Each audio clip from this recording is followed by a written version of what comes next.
Good morning and welcome, welcome, welcome to Conversations with Kat. And I'm so excited to have Dr. Peter H. Grimes, international chiropractor, motivational speaker, and just an incredible person. And you'll find out why in just a few moments. We're going to be talking about a topic today called stepping into the picture, which is near and dear to his heart and to my heart as well. And so, as we talked about before with Conversations with Kat, these are the types of information that I often have in private, and a lot of people have them in private as well, that help us really formulate our lives and create our greatest life. Our greatest life. So welcome, welcome, welcome, Dr. Peter Grimes. Please tell them a little bit more about yourself. And of course, let's get ready to jump into this topic today of stepping into the picture. Okay, initially I'd like to let you know that I am a sport performance and wellness chiropractor. I work with a lot of from grassroots athletes to elite athletes, and I also have a wellness practice where I work with the general public. And as I tell everybody that enters my office is considered an athlete. And they say, why? I said, because you want the most out of your bodies while you have the potential. That's right. You know what? I'm so glad that you said that. It's interesting. I was talking or reading something the other day, and it said the same thing. It said, do what you can do with your body now while you have the ability. And I have the fortunate ability to work with a lot of elders. And one of the things that they say all the time is like, if you don't move it, you'll lose it. And so they talk about getting out of bed and making sure that they're doing some sort of exercise, even if it's just going up and down the steps a few extra times or taking those extra moments to walk a little bit more each day to keep it, to keep their bodies active. And so it's so important that we do preserve this vessel, this temple that we have called a body. Well, it's funny that you say that. A few years back, my mother-in-law was on 11 medications and was basically sedentary. She'd get up periodically to use the restroom or get something to eat, but most of the time the medication kept her sleeping. Mm-hmm. And so when she came to live with us, I told her, your room is upstairs. There's no food upstairs. And so she had to go up and down the stairs. And she got to a point where she'd go up and down the stairs 6 so when we started looking at that and those dynamics, she was a different person. She was a lot more alert. She didn't sleep nearly as much. But, this is putting things back into perspective. I'm going to use it and I'm going to do it now. And that led me to actually looking at stepping into the picture. What is it that we want out of life that someday? That's right. I can hear. Someday, can you hear me? Yeah, go ahead. Okay, so we look at, is that someday going to happen? So when we started looking at the fundamentals of stepping into the picture, we actually said, okay, let's actually put everything out there. And we took a dry erase board and just started writing everything that came. You actually put it onto the board. Okay. There are no barriers. Time is not a barrier or a limitation, and money is not a limitation. Put it on the board. So you're saying as soon as you think about the things that you want in your life and put it on the board, write it down, get a picture, something, so that it's moving from concept into this visualization piece. Correct. And so once you paint it on the board, we have a blank canvas, and we've actually started sketching in. When we put things on the canvas, we're sketching it in first. Mm-hmm. Then we'll take it, and then we'll start applying different colors to bring out the dynamics in each one. So let's say I wanted to buy a truck, and I had an old truck, and I wanted a newer truck. I'm saying, oh, what is it? If it's a used truck, these are the things, the dynamics that I want in a used truck. I want it to have great tires. I want the engine to be great. I want the transmission to be great. I want an excellent interior that somebody is well maintained, and I want it set up for towing. Okay. What I put out there. So we actually found the truck. An older gentleman had it, used it just a few times, and it sat up for a few years. And when we actually looked at the truck, there was one criteria. I just got excited and I missed that one. It's a 2x4, not a 4x4. But everything else met the exact criteria to the exact color that we put out there. Wow. And it was in the price range on it. You know, my wife, and she's looking at me, and we're almost in tears, just with excitement. It's happening again, you know. Yes, yes.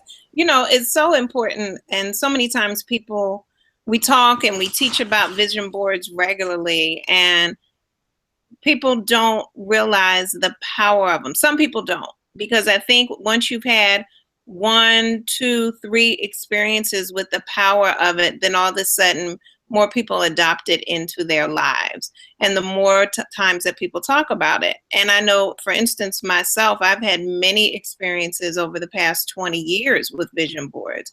And even in simple things as my hair, I had locks for 14 years. And I had never thought, back in the 90s, I used to wear my hair just like this. I never thought I wanted locks, but I kept looking through this magazine, and there would be this picture of this woman, and she had these beautiful locks. And I always said, if my locks would look like that, I would get locks. 5, 6 years later, it's 2001, start growing my locks, and kind of really on a conscious level, not aware why I'm doing this. But when, what was it, maybe about 10 years, no, 5 years after that, I moved into my home. And as I was cleaning out my room, I came across this picture. It was folded up in one of my drawers. When I opened it, it was the woman from the magazine back in the 90s. For taking that picture out.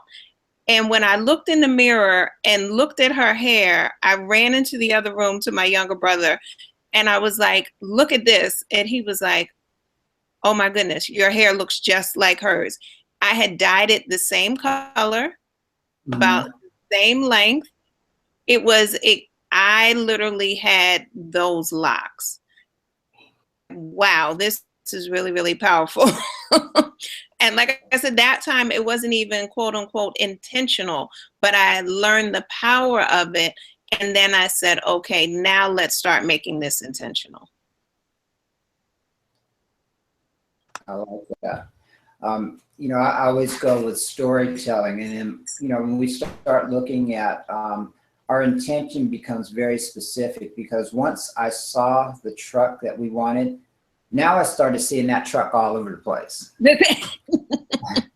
I go to the market, you know, in front of my house, you know, on the freeway, everywhere, you know, you see that truck or you see one like it. You know, it's kind of like, oh, wow, you know, what did I just do?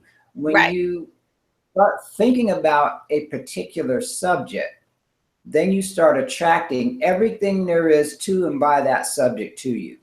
You receive it. And you go, oh, wow, I didn't know about this. And I tease people, especially my older brother sometimes. He says, well, God's going to give me everything. And I said, God doesn't help anybody unless they're in motion. Yes. I said, you have to be working toward that particular goal that you're looking at. Yes, you better talk about it. You better talk about it, yes. Then it starts coming together. You know, it's kind of everything starts lining up. Did you hear about this? Did you hear about this? Did you hear about this? Somebody just emailed me this. You know, all of this information starts coming together. People call you out of the blue and say, did you hear about this? I just thought about you, and I thought you needed this book. Yes. It's the absolute truth. We see it so many times, and it's so funny because last week, one of the things that happened with me was I was led to read the Bible, and it's something that I used to do regularly, and it hadn't happened in a while. And I'm just I pay attention to the nudges. I call them divine nudges that I get. And that was one of the shows we talked about last week, were the nudges and the summoning. And, you know, I was led to read James 2. And in James 2, there's the first part, which talks about not showing favoritism. But I felt inclined to pay attention to the second part, which is the part that talks about faith with deeds. And so when you just talked about, yes, God will bring things to you, but then you have to do your part as well. And so it's the faith and the deeds working together. So you can't just say, okay, God, I'm going to pass you the ball. Now you go on and play the game for me. And then I get to jump up and down and say, I won. And as a track person, that's like you standing at the start line and the gun shoots and you still standing at the start line waiting and expecting to finish without running. I heard one person put it, many times now we look at everybody else's reality as it's secondary. And then what we need to do is put ourselves in the reality as primary. I can watch a reality show or Housewives of Atlanta, and I don't care for that program, but you see everything being glamorized, glorified, but that's their reality. That's not ours. So we actually lose quite a bit. When we do that, it actually shuts our system off. But now when we start saying, okay, I wanted something that I saw there, I want this to become my reality. So now I have to put it in first person and say, okay, how do I get there? That's right. And I think, that just that reframing or that understanding that, okay, they are living their reality, right? Correct. And that can be a motivation or an inspiration for us just to let us know that we can live our reality too. But we can't spend all of our energy that we get each day their reality or living vicariously through their reality if there are things that we want to accomplish. Right. It's kind of like what I came up, we had a term called the Joneses. Yes. Go ahead. Are you going to live your reality or are you going to live the reality of the Joneses? Well, he has a car, so now I have to get a car. He has a new hat. No, I had to get a new hat, and that'll take you out of your approach of where you're going, because your goals actually get skewed and it's not something that you want, but you're doing it just I'm competing against the person next to me. Right. So then the next part that look at, when we look at what are the limiting factors that would close the door totally, faith. When we look at faith and breaking it down, we look at fear, anxiety, and doubt. If we line any of those up, it actually shuts the door, turns the engine off, and puts us back in the park. Yes. Yes. It's, these are such good points. And thank you so much for sharing these, because like I said, sometimes you and I have these conversations, right? And from the moment I had the opportunity to meet you in Orlando, it was like, that's how we honestly met. I heard you speak and I was like we are connected and we can vibe off of each other. But what I also realized is that there's some people who don't have people to talk to. And some of my younger people, some of my 20 somethings, let alone, people even younger than that, they often say to me like, well, Doc, I don't have a wisdom to talk to. And it's like, wow. And that's part of the reason why I was like, I need to create these spaces. And so then when we met and we started talking about conversations that we could have and how we really wanted to reach this global audience, it was like, yes, we have to do this. Because you said, the Joneses piece, that was a phrase that I grew up with. And I don't know if the younger generation hears that phrase anymore, keeping up with the Joneses, but they still experience that same type of competition or focus on someone else's glitz and glamour, as opposed to taking the time, the quiet time, the reflection time, and really tuning into they need to do. And my motto is to live your greatest life, to bring forth those things, the desires of your heart.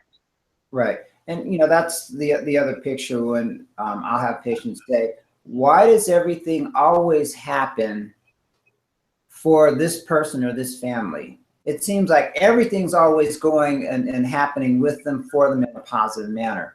And I said, well, you have to look at their dynamics and what are they doing that's different? Right.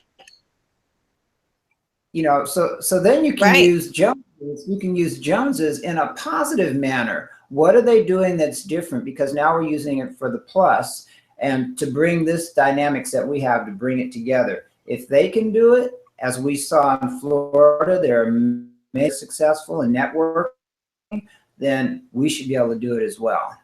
That's right. That's right. And one of the things that I often talk about, people will say, oh, I'm so jealous of you. And I'm jealous of the things that you do. And I just tell them, don't be jealous. That's just energy shifted in the wrong direction, shifted to inspiration. Because the whole thing is you can do it too in whatever way that you want to do it. I am just here as a model to show you, hey, this is how I activate these things that I want in my life. Because the reality is what I want in my life is not going to be the same thing. So like that truck that you desire is not my Aston Martin, my black Aston Martin with black leather interior, stick shift. That's not, so right. Let's get clear about what each of us wants, but let's find the formula that enables us to access that. Correct. The other part of that is, when we start looking at fear and we look at doubt, when you put things out into the universe, or you're asking specifically, because if you go back to the biblical sense, God says, knock and the door shall be open. Mm-hmm. Seek and you shall find. Ask and it shall be given to you. We normally don't do that.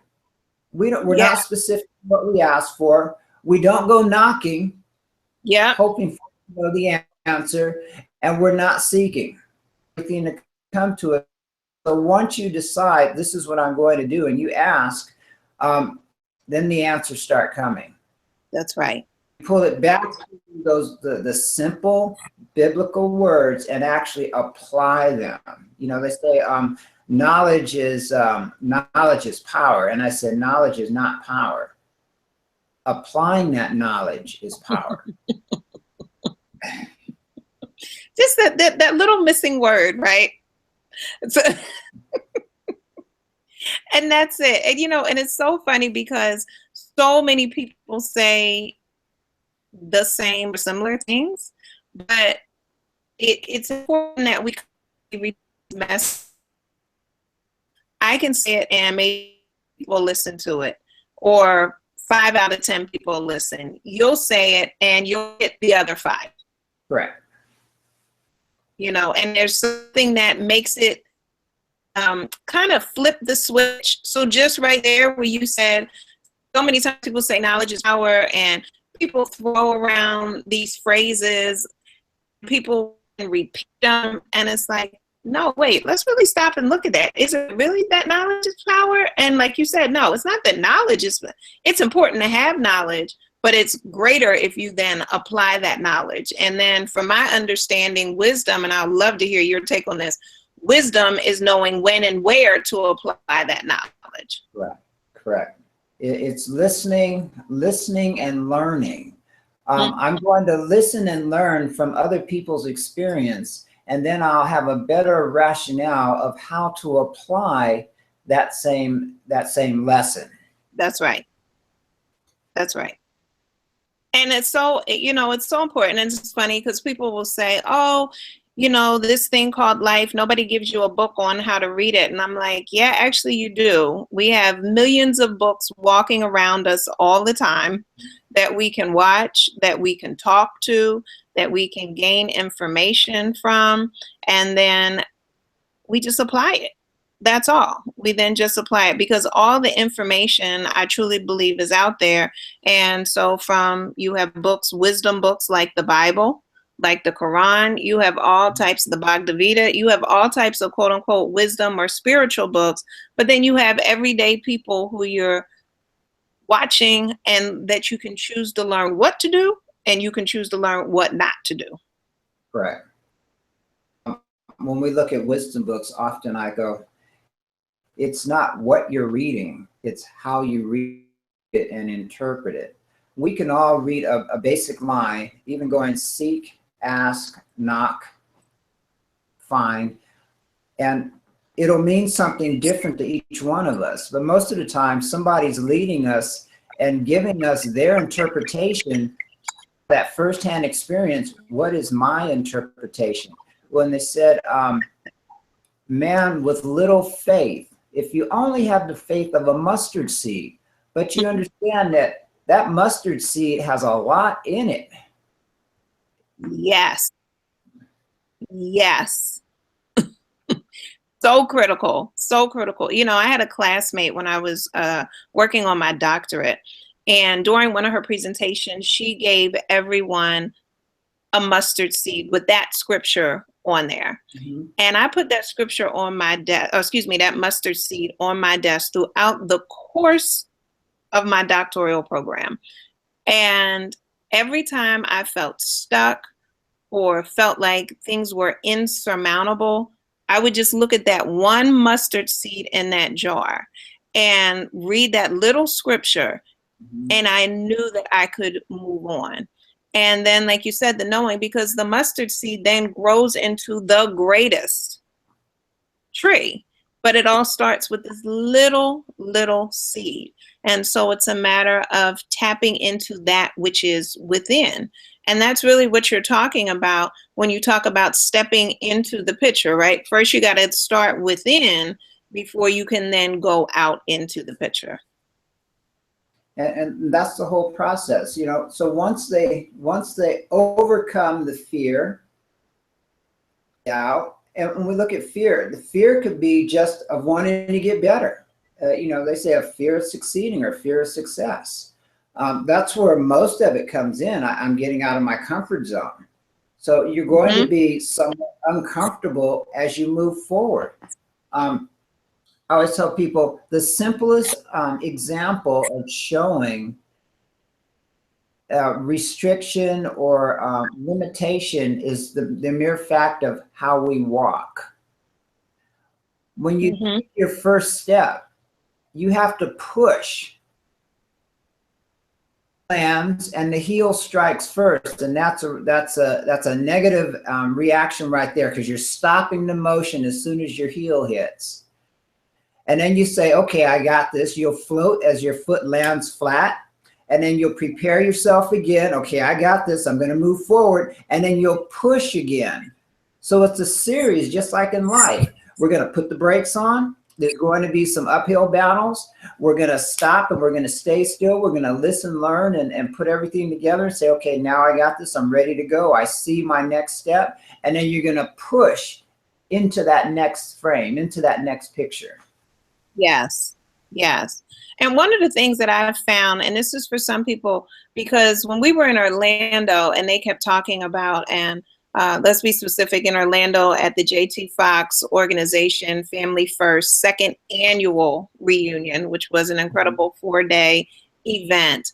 And so many of the speakers, there were about 16 to 17 speakers a day, including celebrity speakers like John Travolta, 50 Cent, Randy Zuckerberg, Dr. Yes, thank you, Nito Kubain. You know, so many people. And one of the things that a lot of these speakers said, and these were speakers from all over the world, 65 different countries, that they said, get out of your comfort zone. Get out of your comfort zone.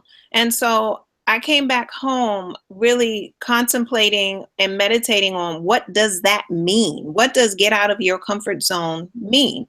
And so for some people, it is getting out and stepping through the fear, right? Correct. And for some people, it is learning something new or strengthening something. And then as I looked at my life, because I had to ask myself all of these, like, are you scared of something? Is there something that you're avoiding? What does it mean for you? And my husband and we sat, we talked about it. I talked about it with my cousins and my friends, and, you know, and I said, what does that mean for me? And what I realized what it meant for me was really expansion. So it was expanding beyond where I am. That's a great point there. Because when we expand, then there's growth. And sometimes we have to see it first. Where do we Yeah. want to go? And I always say, looking at it from an oversight. If you were looking at a chessboard and you're standing looking straight down and you're saying, okay, I see all the pieces on the board, and I understand exactly where each piece is going to go, where the next move is and the counter move. That's how we have to look at whatever it is that we're focused on. Yeah. From an oversight. And then we work on that inside, the inner sight, the insight. And I said, that's where you go inside, and you have to spend time being quiet. Yes. A lot of times we say, I pray for everything. I said, but when are you quiet? Mm-hmm.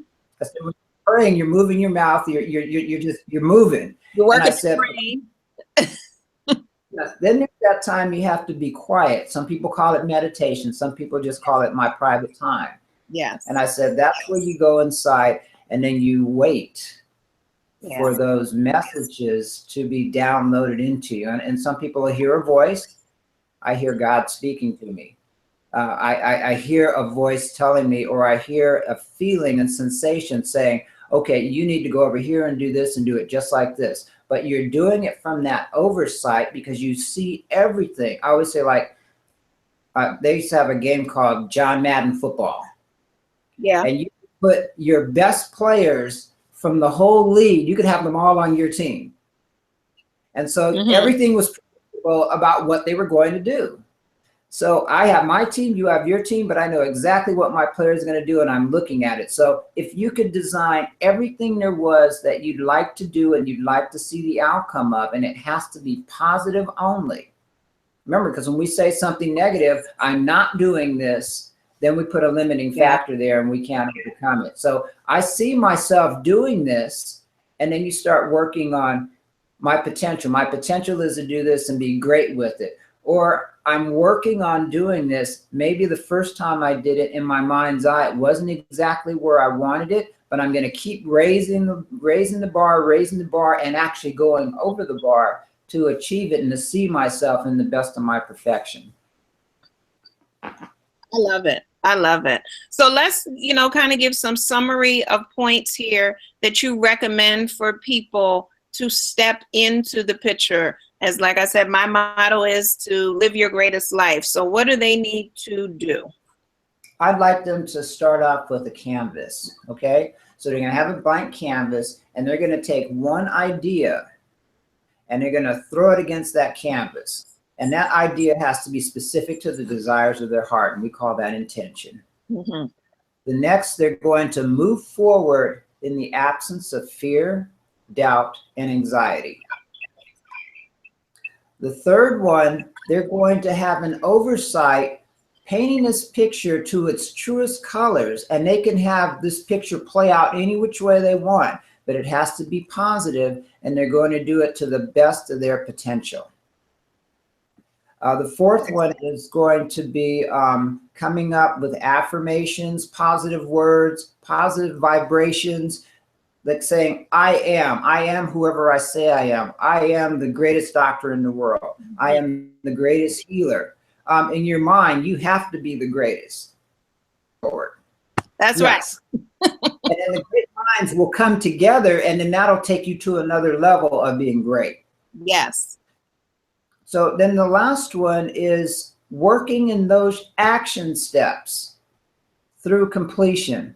You're walking around like you're the greatest doctor, and nobody knows that but you, but the air that you'll give off, the energy that you'll give off will start attracting those people that you've already designed. When you put it together, you'll start attracting those positive people to you, those positive experiences to you, those firsthand experiences. They'll all start coming together. I tell my athletes, when you step onto the track, I want you to step onto the track like you already ran this race and you're getting ready to run it again.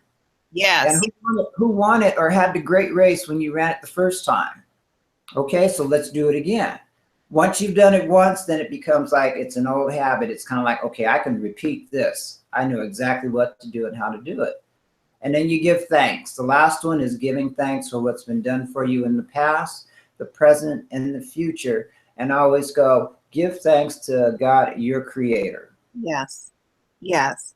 Well, I think that is perfect. You have received audience, you have received the doctor's prescription, and it is co-signed by the other doctor, the greatest doctors.